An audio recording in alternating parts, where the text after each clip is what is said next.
In the vast, cold expanse of the cosmos, silence can be the most terrifying sound. It whispers of forgotten histories, of civilizations turned to dust, and of mysteries that defy the very fabric of time. Our story begins not with a bang, but with an echo. A faint, desperate signal from the edge of known space, beckoning a lone soul into the heart of an enigma. The signal was an anomaly, a temporal distortion, unlike anything ever recorded.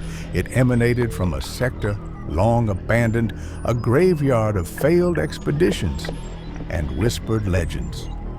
For the investigator, it was more than just a scientific curiosity. It was a ghost from a past mission, a chance to finally understand what happened to the heirs, a ship and crew lost years ago in this very region.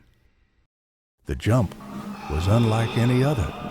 Instead of the familiar tunnel of streaking stars, the Chronos plunged into a maelstrom of fractured light and disorienting echoes. Time itself seemed to unravel, moments repeating, then skipping, then reversing.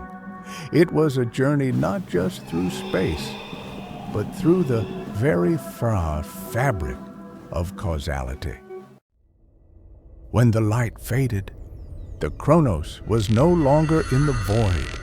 It floated amidst the wreckage of what could only be the REs, or a spectral reflection of it. The lost ship was a derelict, its hull breached, its lights flickering erratically, but within its decaying structure, a faint rhythmic pulse resonated, drawing the investigator closer. Driven by a desperate need for answers, the investigator initiated docking procedures. The airlock hissed open, revealing a dark, claustrophobic corridor within the Ares. Every shadow seemed to hold a secret, every creak of the decaying metal a whispered warning. This was not just a salvage mission, it was an archaeological dig into a temporal grave. Driven by a desperate need for answers, the investigator initiated docking procedures. Deeper within the Ares, the temporal echoes grew stronger, fleeting, translucent figures. The spectral forms of the Ares crew flickered into existence.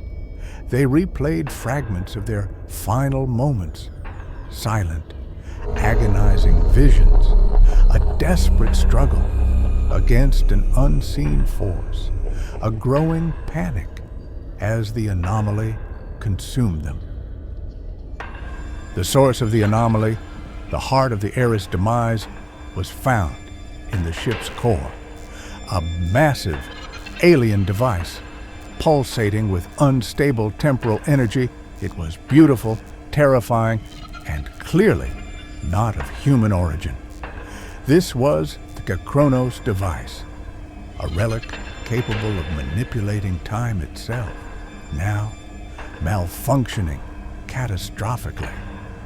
As the investigator studied the device, the true horror of the situation became clear. The Ares hadn't just stumbled upon the anomaly, it had been drawn in, lured by the device's power, and now the Chronos was also caught, slowly being pulled into the same temporal loop that had consumed the Ares crew.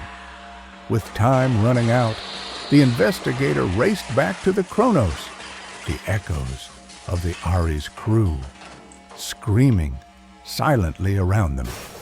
The derelict ship was tearing itself apart, consumed by the temporal anomaly. It was a race against causality itself. Just as the Chronos detached from the Ares, the ancient vessel imploded. A blinding flash of temporal energy consumed it whole. The investigator barely made it, the shockwave hurling the Chronos violently through space. They had escaped the physical trap, but the mystery of the Chronos device remained. The Chronos drifted away from the temporal graveyard, the echoes of the Ares left behind. The investigator had found answers, but also new, unsettling questions. The Chronos device was gone, yet its implications lingered. Was it a weapon, a failed experiment, or a warning from a civilization far beyond human comprehension? The journey was far from over. The universe held countless secrets, and the investigator, now armed with a terrifying truth, was ready to face them. The signal had led them to a trap, but it had also opened a door to a new understanding of time, space, and the chilling possibilities hidden within the void.